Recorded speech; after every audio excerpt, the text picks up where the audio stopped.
everyone, welcome to my YouTube channel. So today we are going to start listening. जैसे कि आप सभी को कुछ ना कुछ जो लिसनिंग में प्रॉब्लम आती है, लाइक चाहे मैप को लेकर हो जाए, चाहे MCQ हो जाए या ब्लैंक्स. सो आज मैं आपको बताऊंगी कि कैसे आप 9 बैंड लिसनिंग में स्कोर कर सकते हो, और साइड बाय साइड में जो है एक लिसनिंग जो है आपके साथ करूँगी कि कैसे अपने कीवर्ड्स जो हैं वो माइंड में रखने हैं, कौन कौन से कीवर्ड माइंड में रखने हैं, ताकि जब लिसनिंग जो है वो प्ले हो रही हो तो आप उसके हिसाब से आंसर जो है वो रिलेट करके लिख सको. सो चलिए स्टार्ट करते हैं. आज की हमारी लिसनिंग जो है वो है hiring a public room. Test 1 की लिसनिंग है. चलिए स्टार्ट करते हैं आज की listening.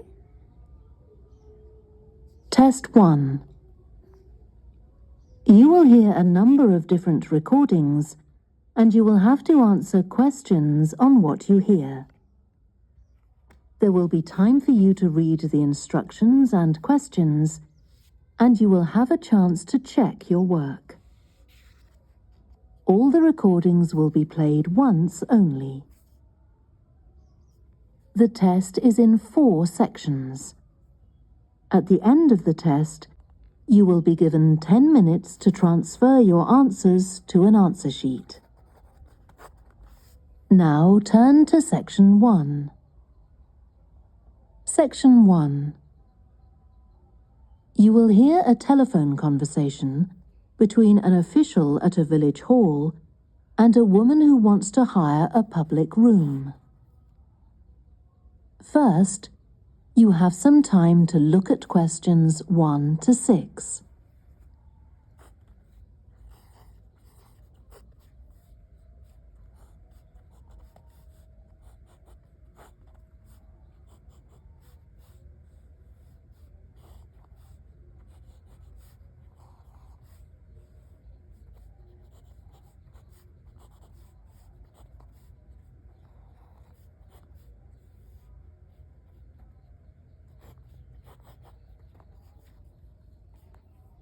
You will see that there is an example that has been done for you. On this occasion only, the conversation relating to this will be played first. Hello? Oh, hello. I wanted to inquire about hiring a room in the village hall for the evening of September the 1st. Let me just see. Yes, we have both rooms available that evening. There's our main hall, that's got seating for 200 people, or there's the Charlton room. The main hall seats 200, so 200 has been written in the space. Now we shall begin. You should answer the questions as you listen, because you will not hear the recording a second time. Listen carefully and answer questions 1 to 6. Hello? Oh, hello. I wanted to inquire about hiring a room in the village hall for the evening of September the 1st. Let me just see. Yes, we have both rooms available that evening. There's our main hall, that's got seating for 200 people, or there's the Charlton room. Sorry? The Charlton room, CHARLTON.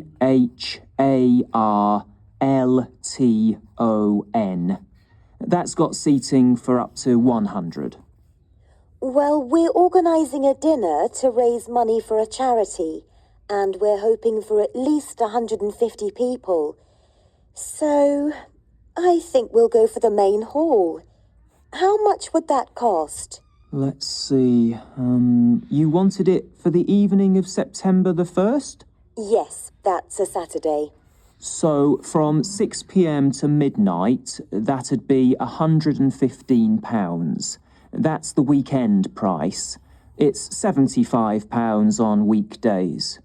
That's all right. And I have to tell you, there's also a deposit of £250, which is returnable, of course, as long as there's no damage. But we do insist that this is paid in cash. We don't take cards for that. You can pay the actual rent of the room however you like, though. Cash, credit card, cheque. Oh, well, I suppose that's okay. So, does the charge include use of tables and chairs and so on? Oh, yes. And what about parking? Yeah, that's all included. The only thing that isn't included is, you said you were organising a dinner? Yeah. Well, you'll have to pay extra for the kitchen if you want to use that. It's £25. It's got very good facilities, good quality cookers and fridges and so on. Okay.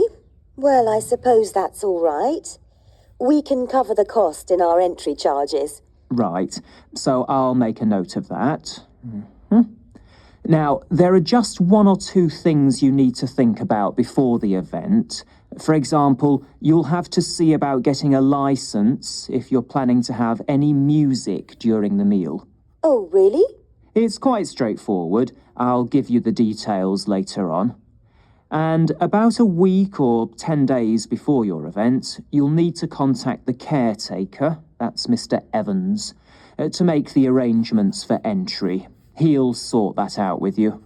And do I give him the payment as well? No, you do that directly with me. Before you hear the rest of the conversation, you have some time to look at questions 7 to 10.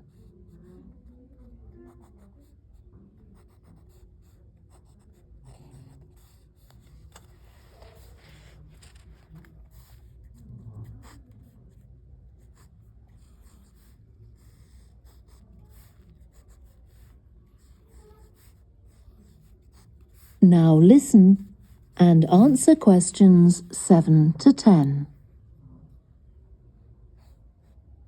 Right. Now, is there anything I need to know about what happens during the event? Well, as you'll be aware, of course, the building is no smoking throughout. Of course. Now, are you having a band? Yes. Well, they'll have a lot of equipment, so rather than using the front door, they should park their van round the back and use the stage door there. You can open that from inside, but don't forget to lock it at the end. Okay. And talking of bands, I'm sure I don't need to tell you this, but you must make sure that no one fiddles about with the black box by the fire door. That's a system that cuts in when the volume reaches a certain level.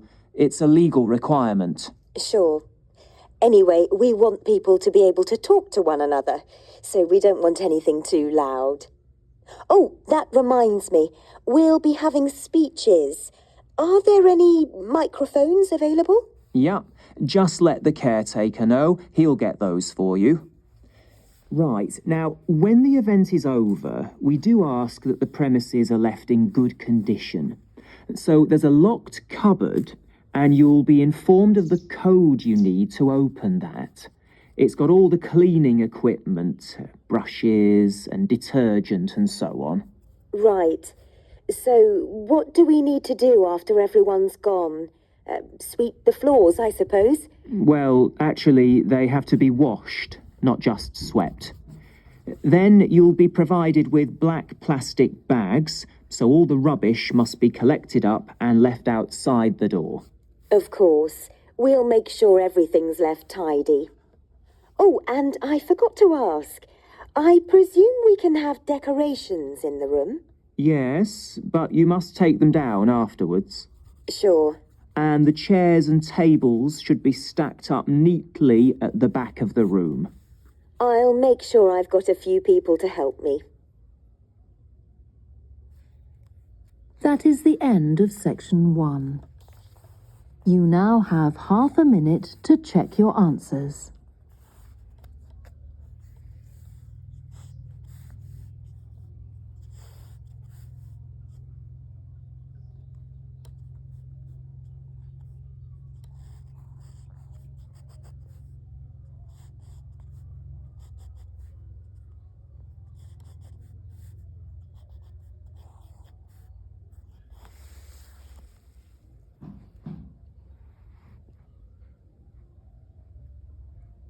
Now turn to section 2. Section 2. You will hear a guide talking to a group of visitors to a farm. First, you have some time to look at questions 11 to 14.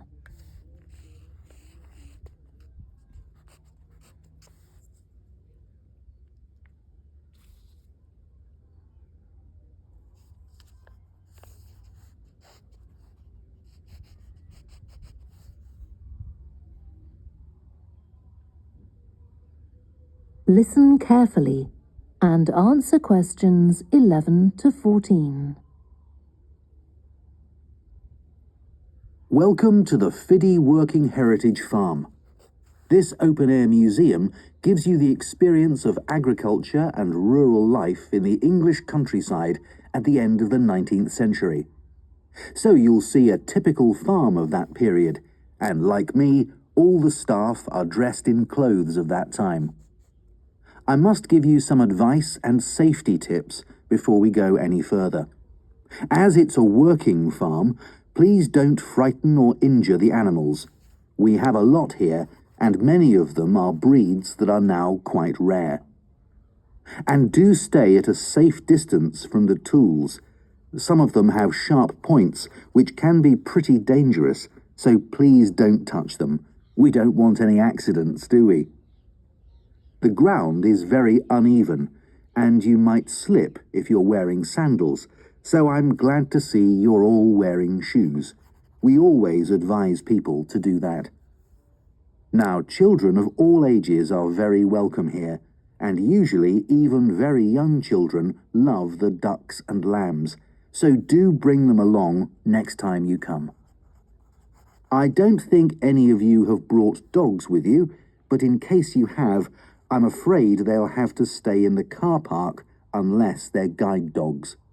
I'm sure you'll understand that they could cause a lot of problems on a farm.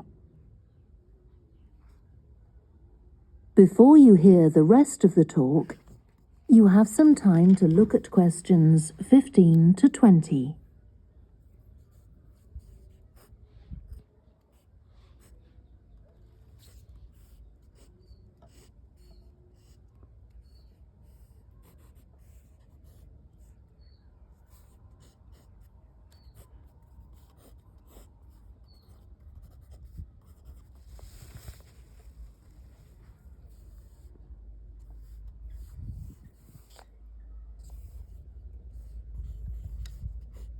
Now listen and answer questions 15 to 20.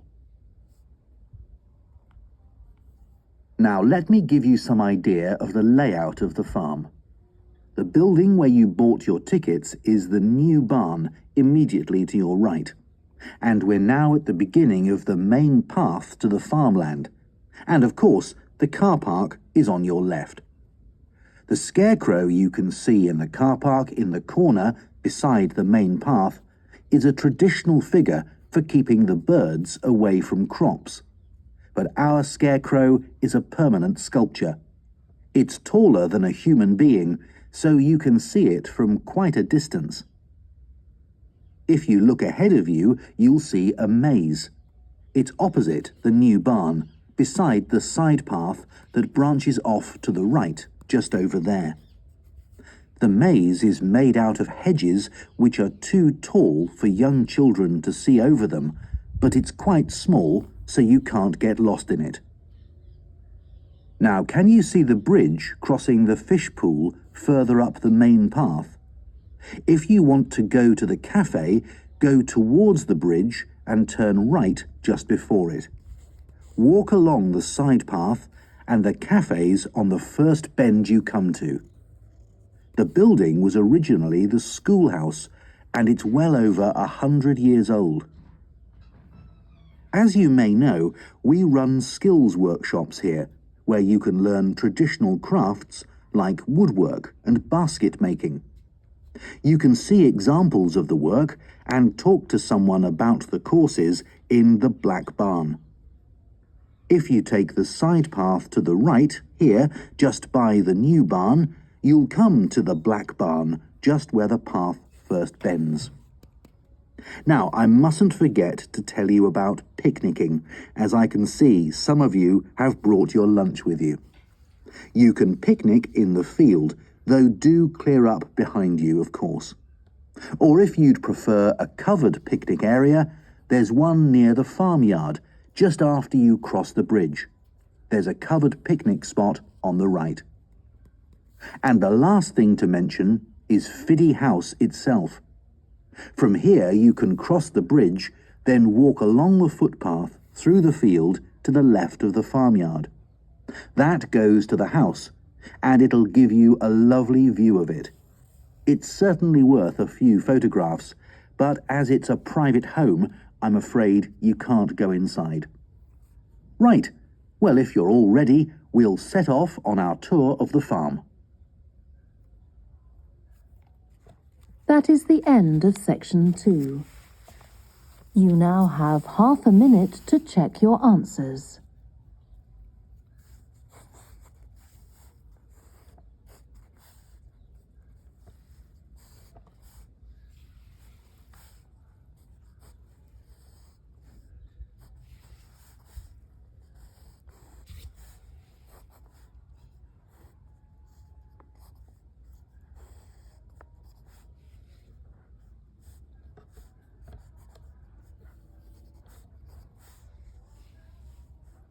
Now turn to section 3.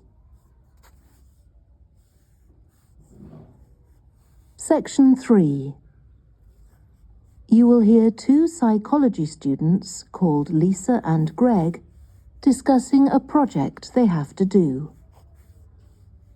First, you have some time to look at questions 21 to 27.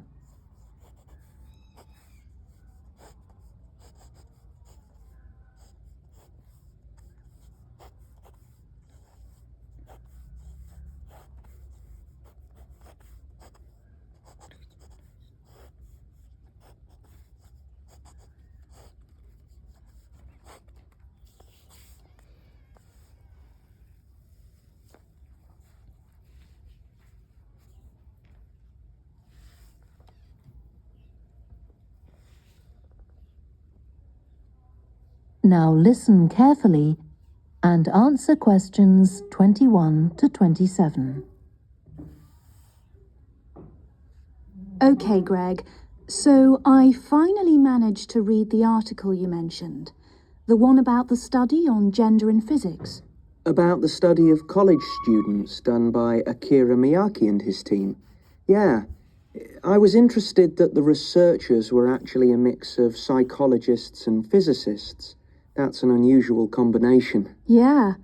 I got a little confused at first about which students the study was based on.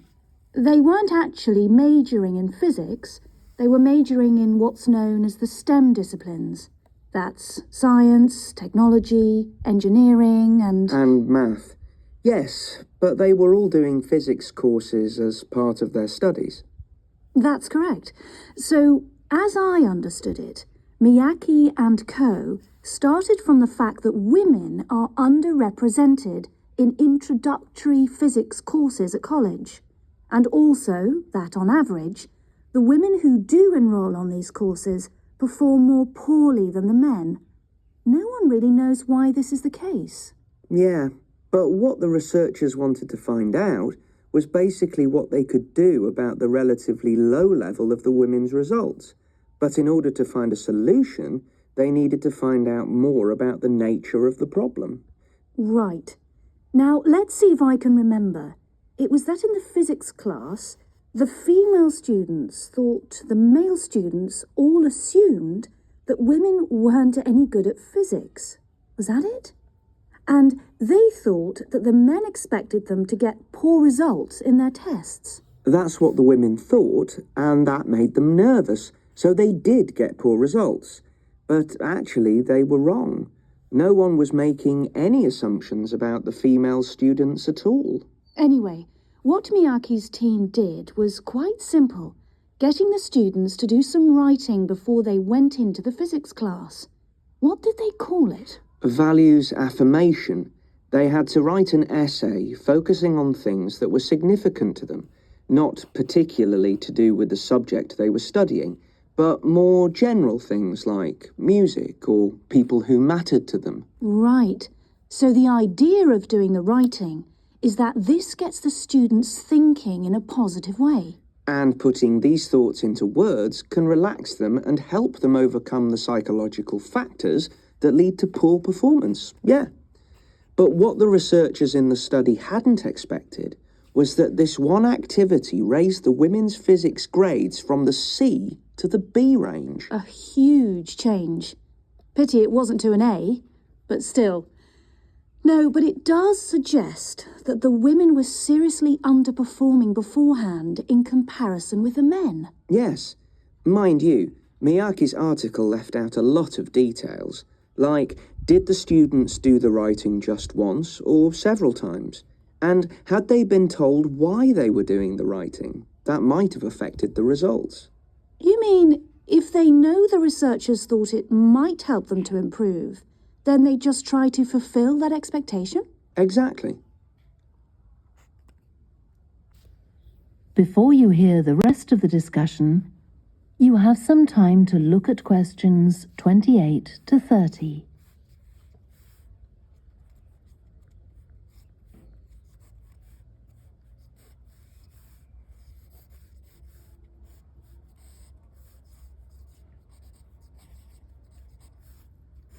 Now listen and answer questions 28 to 30. So anyway, I thought for our project we could do a similar study, but investigate whether it really was the writing activity that had that result. Okay, so we could ask them to do a writing task about something completely different, something more factual, like a general knowledge topic. Maybe. Or we could have half the students doing a writing task and half doing something else, like an oral task. Or even half do the same writing task as in the original research and half do a factual writing task. Then we'd see if it really is the topic that made the difference or something else. That's it. Good. So, at our meeting with the supervisor on Monday, we can tell him we've decided on our project. We should have our aims ready by then. I suppose we need to read the original study. The article's just a summary. And there was another article I read by Smolinski. It was about her research on how women and men perform in mixed teams in class, compared with single-sex teams and on their own. Let me guess. The women were better at teamwork. That's what I expected. But actually, the men and the women got the same results, whether they were working in teams or on their own. But I guess it's not that relevant to us. What worries me, anyway, is how we're going to get everything done in the time. We'll be okay now we know what we're doing. Though I'm not clear how we assess whether the students in our experiment actually make any progress or not. No, we may need some advice on that. The main thing's to make sure we have the right size sample, not too big or too small. That shouldn't be difficult. Right, what do we need to do next? We could have a look at the timetable for the science classes, or perhaps we should just make an appointment to see one of the science professors. That'd be better. Great. And we could even get to observe one of the classes. What for? Well, okay, maybe let's just go with your idea. Right, well, I think that's everything for now. That is the end of section 3. You now have half a minute to check your answers.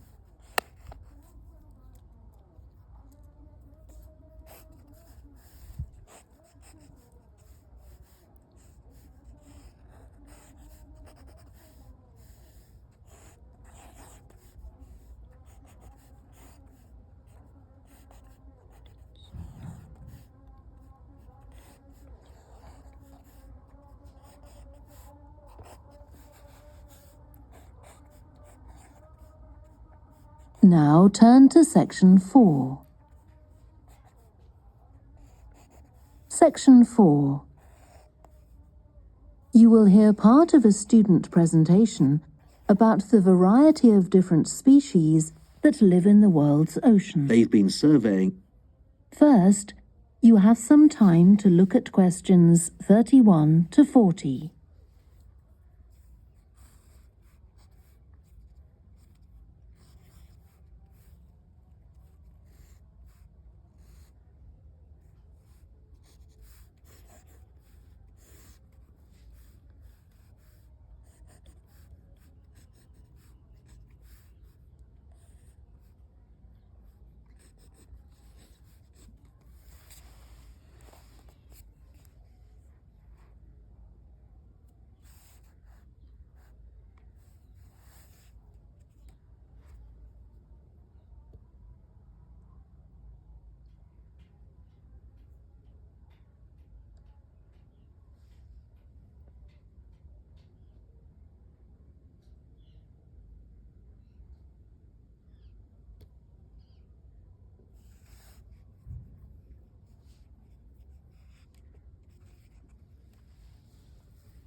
Now listen carefully and answer questions 31 to 40.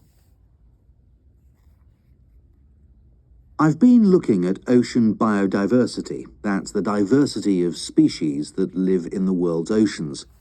About 20 years ago, biologists developed the idea of what they called biodiversity hotspots. These are the areas which have the greatest mixture of species. So, one example is Madagascar. These hotspots are significant because they allow us to locate key areas for focusing efforts at conservation. Biologists can identify hotspots on land fairly easily, but until recently, very little was known about species distribution and diversity in the oceans, and no one even knew if hotspots existed there. Then a Canadian biologist called Boris Worm did some research in 2005 on data on ocean species that he got from the fishing industry. Worm located 5 hotspots for large ocean predators, like sharks, and looked at what they had in common. The main thing he'd expected to find was that they had very high concentrations of food, but to his surprise, that was only true for 4 of the hotspots. The remaining hotspot was quite badly off in that regard. But what he did find was that in all cases, the water at the surface of the ocean had relatively high temperatures, even when it was cool at greater depths. So, this seemed to be a factor in supporting a diverse range of these large predators. However, this wasn't enough on its own, because he also found that the water needed to have enough oxygen in it. So these 2 factors seemed necessary to support the high metabolic rate of these large fish. A couple of years later, in 2007, a researcher called Lisa Balance, who was working in California, also started looking for ocean hotspots, but not for fish. What she was interested in was marine mammals, things like seals. And she found 3 places in the oceans which were hotspots, and what these had in common was that these hotspots were all located at boundaries between ocean currents. And this seems to be the sort of place that has lots of the plankton that some of these species feed on. So now people who want to protect the species that are endangered need to get as much information as possible. For example, there's an international project called the Census of Marine Life, oceans all over the world, including the Arctic. One thing they found there, which stunned other researchers, was that there were large numbers of species which live below the ice, sometimes under a layer up to 20 meters thick. Some of these species had never been seen before. They've even found species of octopus living in these conditions. And other scientists working on the same project, but researching very different habitats on the ocean floor, have found large numbers of species congregating around volcanoes, attracted to them by the warmth and nutrients there.